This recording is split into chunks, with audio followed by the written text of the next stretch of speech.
Do you want to add kilos or pounds to your competition bench press immediately? In this video, I discuss the two main techniques that the biggest bench presses in the world use when it comes to a paused bench press. Now, I break these techniques down into fine details to help you understand them so you can pick which one's going to be better for you on your road to a monster bench press. Let's get it, baby.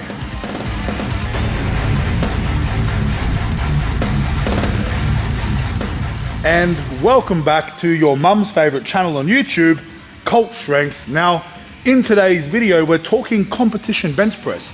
By competition bench press, I mean paused bench press, right? Now, there's a lot of confusion. I get a lot of questions from people asking, what's the best way to do a competition bench press? Because there's multiple techniques people use when it comes to pausing the bench press. And it's really important what you choose because that will dictate, obviously, how much you're going to bench press. Now, for those of you who aren't, familiar with a competition bench press or a paused bench press, the reason one would want to do that is if you're competing in powerlifting, you'll find that all competitions have a paused bench press. You must pause the barbell on your chest before you press it, okay? Now, you may not be a competitive powerlifter. Maybe you want to train like one. So again, a paused bench press is essential for you to learn. Now, I do paused bench press, obviously, but I do it when I'm prepping for competition. Most of the time, I do touch and go work, okay? But as I get close to competition, or if I wanted to test my paused bench press, obviously that's a skill that I start practicing. And today, I wanted to share with you the two main techniques or ways that people pause the bench press, but not just that, right?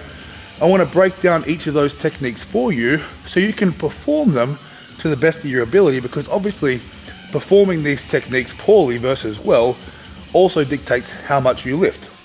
So I'll break down obviously the difference between the both so you can help, so you can sort of figure out which one's going to be best for you moving forward, because that's important. And for me, the two main techniques people use when it comes to pausing the bench press is, you got option one, it's like a soft touch pause, right? It's all about tension. When they pause the barbell on the chest, it almost hovers on their shirt, versus option two, which is more of a sink and a heave, right?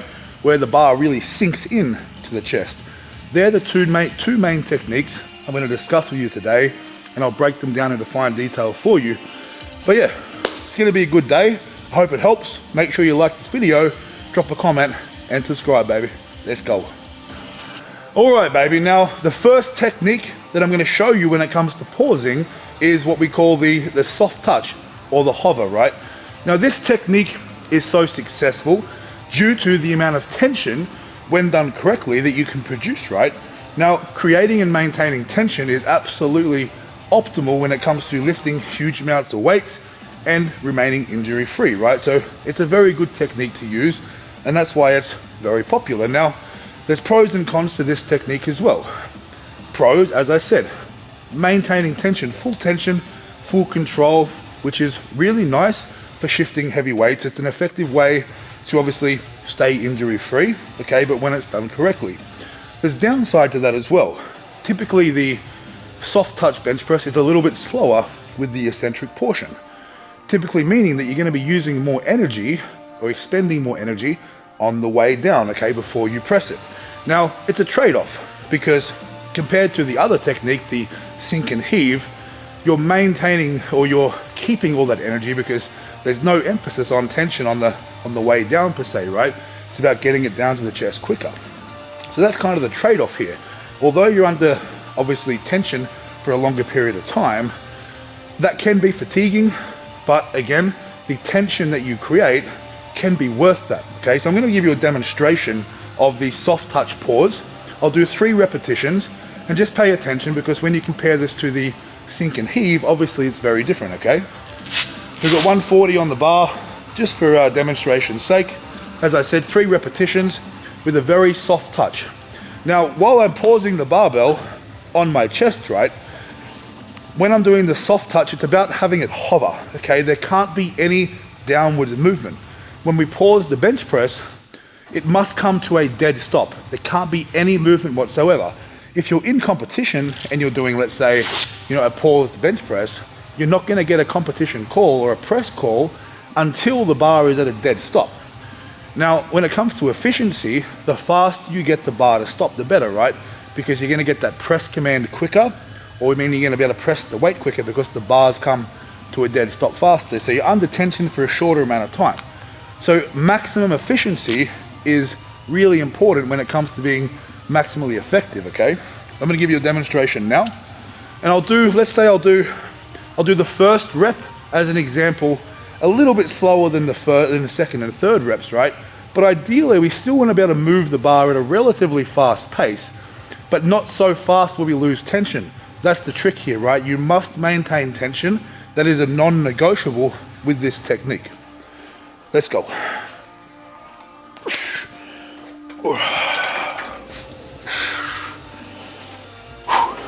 Good Jesus here spotting me today. Thank you, Jesus. All right. Even for these light demonstrations, I'm still practicing perfect technique with my setup, with everything. Okay, soft touch pauses.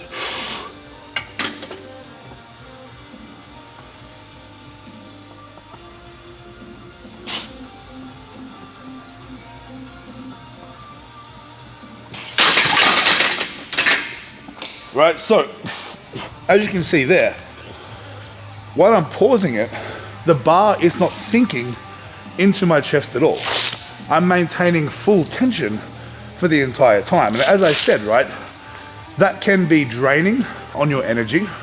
So it's really important to be efficient, meaning the quicker you can move the bar down, the better it's going to be for this technique. But the trade-off is you cannot lose tension. So don't go too quick. Don't rush it. If you want to start using this technique, ease into it slowly, right? Start with lighter weights. Practice moving lighter weights a little bit faster until you become more efficient. But that's the first one. Soft touch, really effective.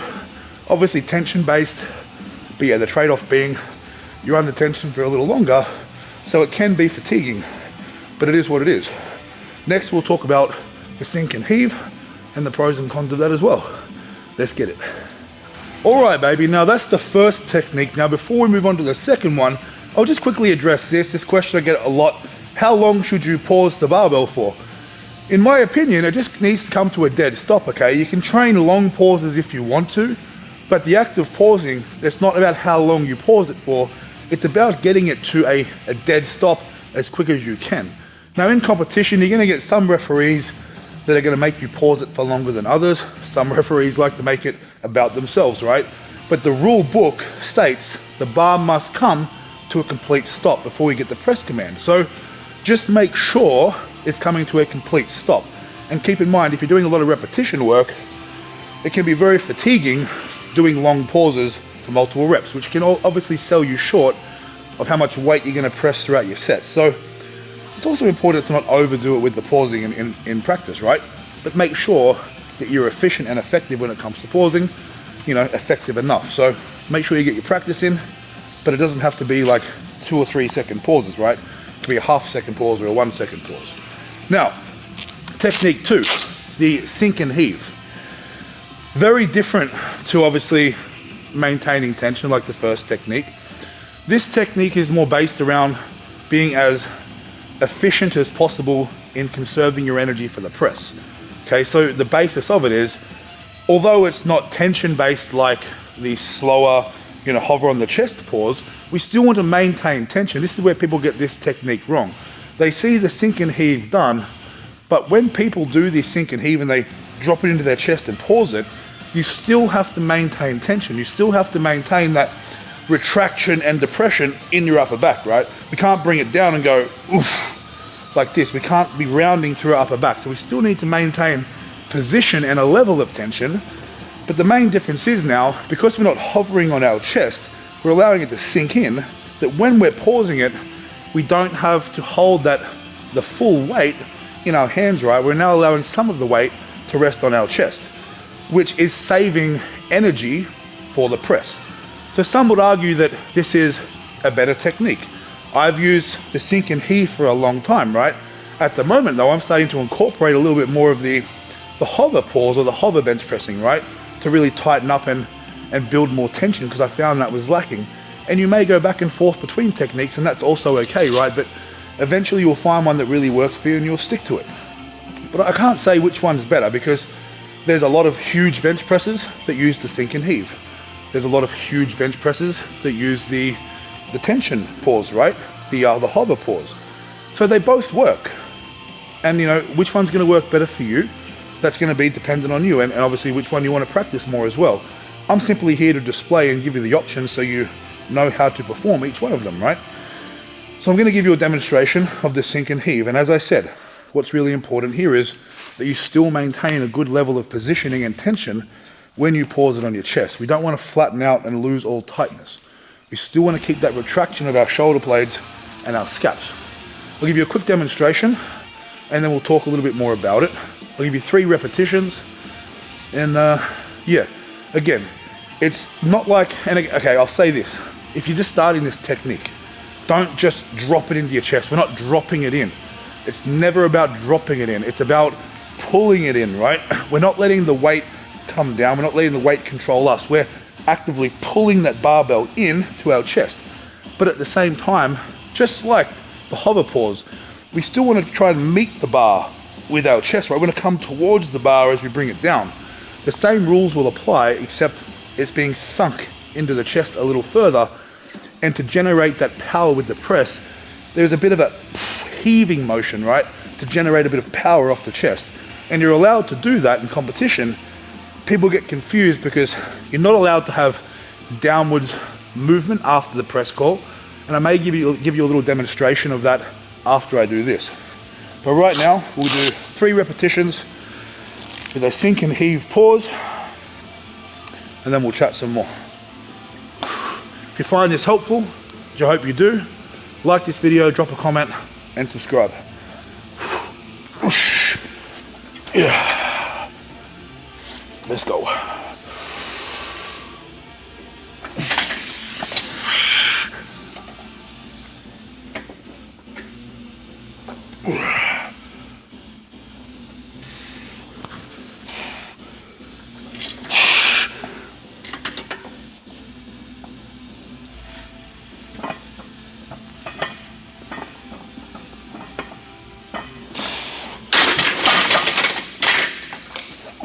Easy peasy. Now, something that you may pick up on with that, right? With the sink and heave pause, it can be a little harder to get that barbell to come to a complete stop, especially with lighter weights. Heavier weights, I don't have that same problem so much. But sometimes you'll find that when you bring it down, that the plates can still be moving or the bar can be shifting a little bit, right? It does need to technically come to a complete stop, but you do get better at pulling it in and holding it the more you do it. Again, you still have to have a level of tension. If you don't, that's when it's gonna flap around in your chest. And the longer it takes you to get that bar still, the longer you have to hold it, right? Before you'll get that press command if you're doing competition. But that's the sink and heave technique versus obviously the hover. Very different. And again, as I said, they suit different people, right? If I had to give it like a bit more of a classification, in general, bigger, more muscle-bound people tend to use the sink and heave, where smaller people tend to utilize the maximum tension to maximize their bench press, which makes sense, right? I would say that the hover pause is more of a technician's bench press. So people that don't have that absolute size and strength would potentially be stronger using the hover pause because they're maximizing the tension in their body, which is really going to maximize the weight they can press. But you know, big guys with a lot of muscle mass can generate that force a little bit differently, which is why you'll see them probably using the sink and heave a little more. But that's my opinion. We're back in a second, and I'll just clear up with you a couple little issues that you can have when pausing and how to obviously fix that. All right, now to wrap this up, I quickly wanted to show you a couple of the common mistakes that people are making with these techniques, right? Now there's one main mistake when it comes to the pausing of the barbell that people are making with each of these. Now the first one with the hover or the tension pause, right? A mistake that people make is the bar actually doesn't come to a complete stop and it still moves down into their chest as they're thinking that they got it paused, right? And they feel like that they're being held there forever, they're waiting for a call, but in reality, the bar's not still. So I'm gonna show you 2 of those. I'll give you one example of that. In the same set, I'll show you a common mistake people make with the heave bench press, right? Which is downward movement after the press call. So what you'll see is, I'll pause the barbell, but as I go to press, I'm gonna drop it in a bit more and press it out again. You can't have downward movement after a press call. As soon as it comes to a stop, the only way it can move is back up. If it drops down at all, technically it's a red light and no lift. I don't make the rules, but that's what the rules are. Do I agree with them? Not always, but hey, it is what it is. Okay, so first one, the tension pause, and it's not being paused efficiently, meaning that it's gonna just creep down a little bit, okay? And I wanna show you this because sometimes you need to see it to get it, because a lot of you guys may be doing this and not actually realize.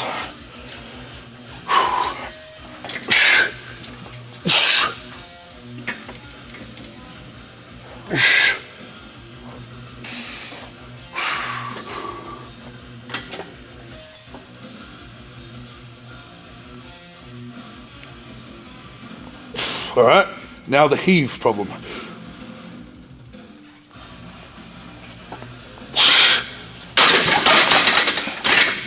Right, so they're the 2 mistakes that people make. The first one, you can see that I didn't pause it. I brought it down to my chest, it slowed down, but it didn't stop. And the second one, I sunk it all the way in, but as I wanted to press it, I let it sink a little further, and then I heaved it. But that actually, to be honest, doesn't really help because you lose that tightness. When you go to in again, you really do lose that retraction and depression of the scap. So neither of those mistakes will actually help you, so don't do them. Pretty simple. But short video, I hope that helps. It's very specific, obviously, to competition bench pressing, but if you're a strength enthusiast and you want to be a well-rounded lifter, you do have to do these things, right? When I go to compete again, I start to prioritize pausing. Right now, it's not a priority, so I just touch and go. I don't find pausing to be difficult to do. I've been in this game for nearly 10 years, so I've done it a lot. And I know that it only takes me like 3 or 4 weeks of training to really perfect it again. So that's good to know for me. You may need longer. So I do recommend, if you have a comp coming up, practice. At least 6 to 8 weeks out of comp, you need to start pausing. That's my advice. So that's it, guys. You know, a shorter video today. I just really wanted to break these techniques down for you to help you get a better understanding of them so you can build a bigger bench press, right? Now, I'll be back obviously tomorrow with a new video. Obviously on my website right now, all the squat, bench, deadlift programs. We have knee wraps, wrist wraps, we have caps, and we also have new merch designs coming in the next week or so. Plenty of really exciting things on the horizon. Also some really, really exciting personal announcements to make over the next few days, I hope, and especially in regards to my business and the Cult Strength YouTube channel and its evolution. Things have been going really well, and it's time for me to take that next step towards doing what I've always wanted to do with my life, right? Which is this. So I'm really excited to share that with you. I'm really grateful for everybody who supports this channel. I couldn't do it without you. I make videos obviously 5-6 days a week, sometimes every day of the week, and it gets sometimes a little bit exhausting, but for me, this is my purpose, it's my job. I love getting up every day. I love coming in here with something to do, with a goal, knowing that I can help you guys, right? I like delivering useful, helpful information, whether you can learn something or just simply be motivated to get your fucking ass to the gym for a day. My job's done. I love it. I appreciate you guys. Until next time, you know what to do. Like this video, drop a comment, subscribe, share it with your friends, share it with your mum, then go to the fucking gym. Let's get it, baby.